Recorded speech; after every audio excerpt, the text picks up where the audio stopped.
Electronic voting మిషన్ల మీద, vote చోరీ మీద కాంగ్రెస్ పార్టీ ఏ వాదనలను వినిపిస్తుందో ఆ వెంటనే ధ్రువరాటి సరిగ్గా అవే ముచ్చట్లు తన యూట్యూబ్ వేదికగా వినిపిస్తూ ఉంటాడు. ఒకే రకమైన అభిప్రాయాలను భిన్న పక్షాలు వినిపించవా?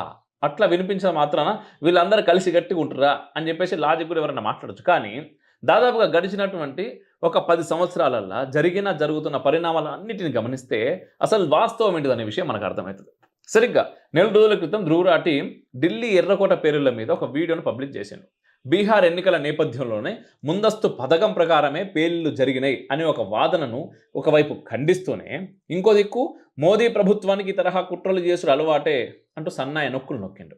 బీహార్ ఎన్నికలలో గెలుసుడు కోసం బీజేపీ పేలుడు కుట్ర చేసిందని విమర్శిస్తూనే, మరోవైపు బీహార్ ఎన్నికల్లో ఓటు చోరీ జరిగిందంటూ దానికి అసలు సంబంధం లేకుండా భిన్నమైనటువంటి విమర్శలకు కూడా దిగిన ధ్రువరాటి. ఈ రెండు నెరేటివ్లను కాంగ్రెస్ సహా దేశంలోని సోకాల్ లౌకిక ప్రజాస్వామ్య ప్రగతిశీల శక్తులను మనం మాట్లాడుతూ ఉంటాం కదా, వీళ్ళందరూ కూడా ప్రచారం చేశారు. ఎట్ ఏ టైం అంటే ఒకే టైంలో ఒకే తరహా నెరేటివ్లను ప్రచారం చేయడంలో ఉద్దేశాలను మనం చాలా సులభంగా గ్రహించవచ్చు.